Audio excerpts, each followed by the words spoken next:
Hello and welcome. You're watching Business Today Television. I'm Sakshi Batra and this is the earnings special edition, and our focus is on Brigade Enterprises Q4 earnings. Now remember, the company's shares also hit a 52-week high yesterday, right after the company had reported solid set of numbers, a threefold jump in its consolidated net profit to over 210 odd crore rupees. The profits had stood at about 70 odd crore rupees in the year ago period. Meanwhile, the income also has seen a sharp surge to 1762 odd crore rupees in the fourth quarter versus an 872 odd crore rupees in the corresponding period of the previous year as well. Joining in to help us understand what really went in as a contributing factor for the Q4 results as well as FY24 results, and what's the outlook going forward from here.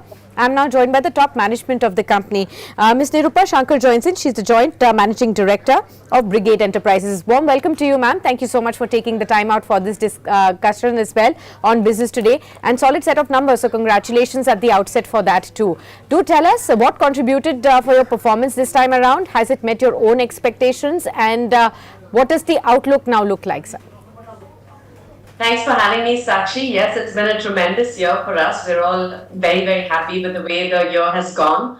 I think the main contributing factor is we sold about 7.5 million square feet of space, of residential space. So that was a big contributing factor. Also, price realization for us has increased by almost 23%. So that was a huge blessing because the demand is very strong. I think the demand in key metro cities, especially like Bangalore, Chennai, Hyderabad, they're very strong right now. And there's a big trend towards moving towards larger homes. Customers want better specs, better locations, and better experiences and amenities overall. So the push to premiumization is definitely there. Out of our total revenues for the year, the residential business contributed about 70% of the overall top line, and all our other verticals as well, whether it was the office vertical, retail or hospitality, all did extremely well. And I think, the market is very good and we expect to have as good a year next year as well. So we're expecting some good times ahead. Okay, and the continuation could be seen in FY25 as well. Let's come down to some specifics. Your pre-sales was up about 53% on a year-on-year basis, and we've also seen the volumes grow about 18% on a year-on-year basis. What is doable in FY25 on these parameters? Yeah, so I think we can expect, typically what we say, we don't give too much forward guidance, but as a company, we generally look to target, a growth of at least 15 to 20% year on year. So that should definitely be something we would be aiming for. Okay. Ma'am, also could you tell us, divided between the two segments that you are in, both hospitality and real estate, what was the key contribution in terms of the revenues, and what is going forward the expectation on both these accounts? Yeah, so our residential business contributed about 70% of the top line. We also have an office vertical, which includes your lease rentals, some facility management, and our retail rentals. So that was almost 900 odd crores for the year. And hospitality is a separate vertical which contributed almost 440 crores as a vertical. So, overall, I think all markets are doing well. Office leasing, I think office market was something that was a big question mark, post-COVID. But I think India has been very resilient and a bright spark across the globe when it comes to office leasing, because many Western markets, whether it's the US, Europe, Australia, they're seeing a significant dip in office leasing. But in India, Asia, and especially India within that is a bright spark. And Bangalore had, for instance, a very strong year of leasing about 15 million square feet. Brigade leased about 1 million square feet out of that. And the good part is, bulk of our portfolio, 80% of the portfolio was in the SEZ projects, which we managed to lease out almost 100%. So again, very good signs. There's a lot of expansion in the market from GCCs, financial services, tech companies. There is a whole trend towards return to office. While work from home used to be there, then there was a hybrid model which stuck around for a couple of years, but now there's a push towards return to office, and that's also driving the office leasing segment.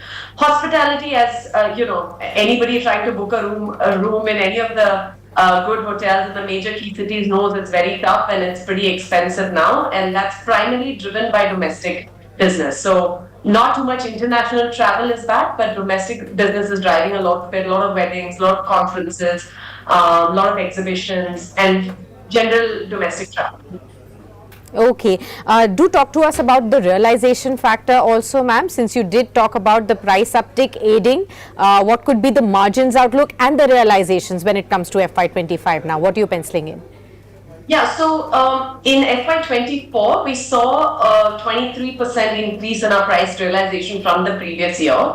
And we believe this is obviously because, as I mentioned, there is a drive towards premiumization and there's also general demand. So there is what we used to sell over a 3-year cycle has now been condensed to an 18-month cycle. So prior to this boom that we are seeing right now, we would split the sales cycle over 3 years and gradually increase the prices. Now we've condensed it to 18 months, and the price absorption is happening, and customers are willing to take on that price. I think there's a low inventory hang as well, so the drive towards completed assets and demand for that is greater. So customers are willing to pay a little bit more for products. And as builders, we are trying to premiumize the offerings. We're trying to give better amenities, better specs. So we are also increasing our prices in that regard. Our average price realization is close to 8,000 rupees. So generally, the drive to quality and premiumization and better locations is what is driving it. And I expect this to continue as well. It may not be to the same extent of 20 to 25%, but something similar. We expect the trend to continue, subject to the fact that no major global economic issues might come our way. Okay, understood. So those are the key factors that, of course, a lot of things will depend on. But give us a sense of occupancy right now in your current projects, and what is the visibility there? So occupancy in terms of commercial and hospitality, I assume? Yes, absolutely. So office is doing extremely well. We have a 97 to 98% occupancy in our portfolio. Going forward for this year, we're launching about 3 million square feet of office spaces across Bangalore, Chennai, Kochi, and GIFT City. In terms of hospitality, the average portfolio is trending at 72% occupancy, which is very good for a business location. We expect occupancies to continue. I think there might be a slight rate increase that we hope to get this year. And hospitality as well, we'll be launching 3 hotels over this year. We'll be opening 1 hotel. So our current portfolio is about 1,500 keys. We are opening 1 hotel this year to add another 130 keys. And we'll be launching and doing launching construction for another 400 odd keys. So trying to make hay while the sun shines. So this is across the same geographies that you have large presence in, across say Bengaluru, Chennai, Hyderabad, or have you diversified as well? The hotels are across Bangalore and Chennai, and Mysore. And the office, as I mentioned, 60% is in Bangalore, and the other 40% is split between Chennai, Kochi, and GIFT City. But Chennai takes the big lead because Chennai is now becoming a very strong market for us, and largest to Bangalore. So Bangalore will have about 55%, Chennai another 30%, and the balance split between GIFT City and Kochi. Okay, and residential project pipeline, how does that look like in FY25, ma'am? So residential, we'll be launching about 12.5 million square feet in the coming year. Again, I would say 60% of that would be launched in Bangalore. And then the balance between Chennai and Hyderabad. So if I really had to, out of the 12.5 million, I would say 3 million in Chennai and 2 million in Hyderabad, and the balance in Bangalore. Okay. And what would be the capex requirement for this one, and how are you funding that? For which segment? For all these residential as well as commercial segments of yours? So, exact capex calculation we'll have to do, but overall, it's as of now we have the internal accruals, and we'll obviously be some construction finance and some debt to fund the projects. But as of now, we have the internal accruals to do it. Our residential business is almost debt free because of the way the cash flows are. Any debt that we currently have is already 85% of it is already securitized through lease and discounting. So we have it will be done through internal accruals and debt. Okay. Could you also tell us a little bit on the residential front? I'm asking you a little bit. Why? Because over the last 6 months to 8 months, every time we read news headlines was all about luxury segments really selling out fast in a day, in a two, pre-sales being very, very strong, demand being very strong. But what about the affordable segment? Since you also have presence across that space segment as well, what is the kind of demand scenario that is emerging on that front? The affordable segment, I would say there is a demand, but the way land prices have increased and the way construction costs have increased, and as I mentioned, most of our customers are driving towards higher quality products. So we are not able to meet the guidelines for affordable housing from that perspective. Our sweet spot in Bangalore, for instance, has increased.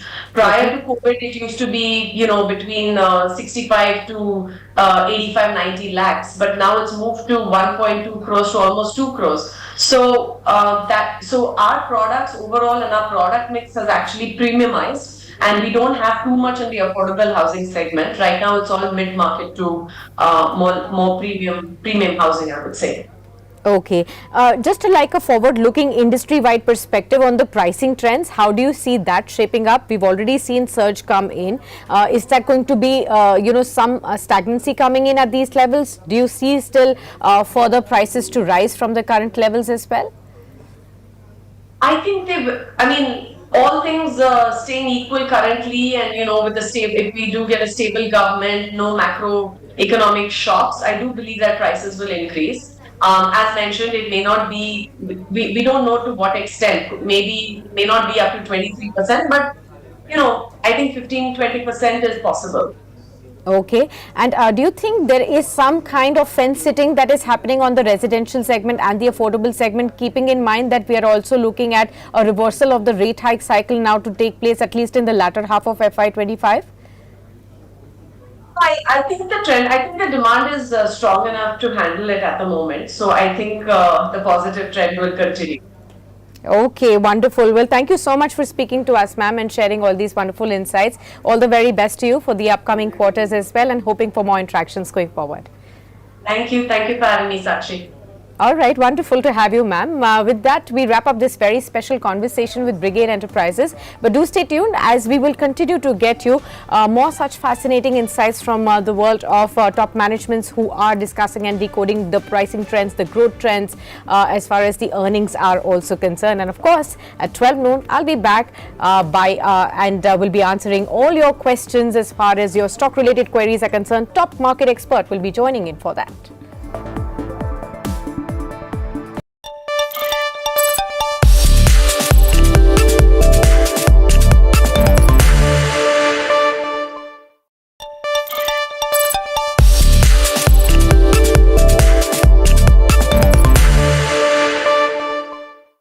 Hello and welcome. You're watching